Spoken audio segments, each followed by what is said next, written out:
What's up, folks? Your buddy Fatalroadie. Tonight we're doing a Raw recap. We start off with a recap of last week's epic contract signing. Then we start out our 10-minute waste of time with the VIP lounge. This week's guests are going to be the women's participants in the Money in the Bank ladder match. We then have a recap of last week's triple threat no contest match. MVP introduces Asuka, Shayna Baszler, and Nia Jax. MVP talks up the Money in the Bank match. Nia Jax talks about how she's going to dominate at Money in the Bank. Asuka's pissed off because Kairi Sane is injured. I'm guessing because I don't speak Japanese. And the only thing that Shayna Baszler says is opera non verba, which means deeds, not words. She says she does all her talking in the ring. Asuka spouts off a ton at Shayna Baszler. Nia Jax is just sitting there on a table looking on. She ends up getting kicked out of the ring by both Asuka and Baszler. Alright, we've already wasted 10 minutes. Let's go on to a recap of last week's match with Apollo Crews and Andrade, which left Crews injured, and why we're going to have a gauntlet match, which is next. Bobby Lashley and Titus O'Neil start off. Titus takes it to Lashley immediately through this match, but unfortunately he ends up getting a spear and gets pinned.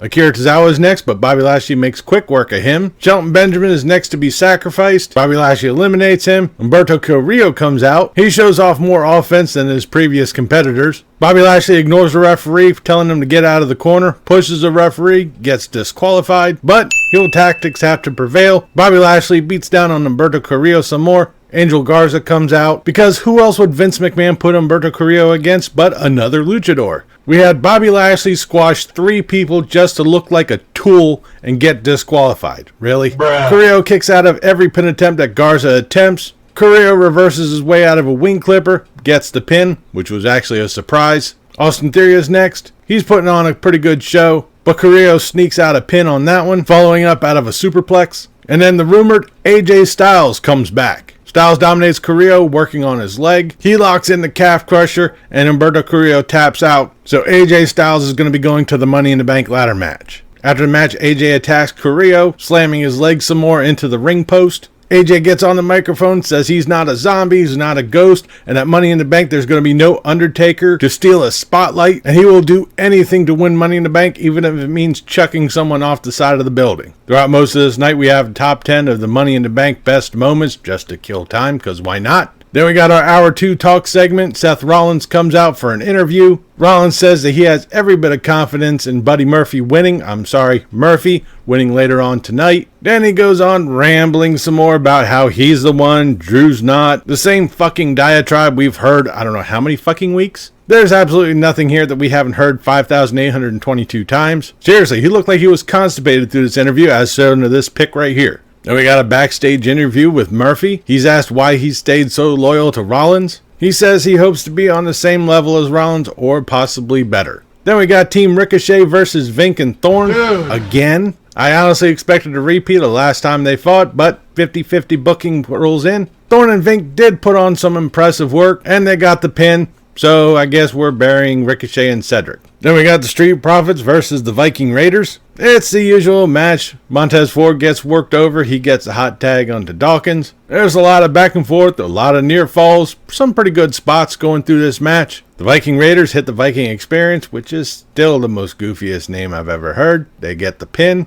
Then we got a recap of the Gauntlet match, because why not? I mean, it was only about an hour and a half ago. Then in our Hour 3 Time to Kill, we have Aleister Black and Rey Mysterio rebutting what AJ Styles said earlier. Then Charlotte Flair comes out to kill more time. She says she's the hardest worker in WWE, saying that she works on both Raw on Monday and NXT on Wednesday. She says she's going to give Io Shirai the opportunity and the privilege to bow down to the Queen. Liv Morgan then comes out and says, "Remember me?" And to make a long story short, too late. We have a match. Liv Morgan versus Charlotte Flair. This was a match. Charlotte Flair was talking a ton of shit throughout this match. After a grueling match, it took fucking forever. Charlotte Flair got the figure 8, got the win. Okay. Anybody honestly think that Liv Morgan was going to get her win back from a couple of months ago? Then we got our main event, Drew McIntyre versus Murphy. Seth Rollins is standing at the top of the ramp. The opening part of this match saw McIntyre manhandling Murphy. Later on, Seth Rollins starts walking down the ramp. This is a decent match. Drew McIntyre had most of the offense, despite Murphy trying to fight back. Seth Rollins is still looking constipated. Murphy knocks McIntyre into the corner and starts mocking the 3-2-1 like he's going to do a Claymore kick. Charges McIntyre but ends up beating a Claymore kick from McIntyre. McIntyre gets the pin. Rollins gets up on the apron and Drew McIntyre is daring him to get into the ring and fight. Rollins walks away up the ramp. As McIntyre is celebrating in the ring, Rollins appears out of fucking nowhere and gives him a super kick. Rollins is yelling at McIntyre saying this is bigger than you, it's bigger than me. He grabs the WWE title, tries to go for a curb stomp, but McIntyre stops him with the Glasgow kiss. And I'm assuming at this point Drew McIntyre is standing tall at the end of the night because Frontier decided, hey, let's just reset everything. And I fucking missed the whole last couple of seconds of Raw. What the fuck? Are you fucking serious, Frontier? For the go-home show for Money in the Bank for Raw, wasn't that great. The matches weren't really all that spectacular. I wasn't crazy on the gauntlet match where they gave Bobby Lashley 3 squashes. I mean, you knew they were going to be squashes. And he just DQs right out of fucking nowhere. Really? Everyone was predicting that AJ Styles was going to be going to Money in the Bank. But seriously, we really could have...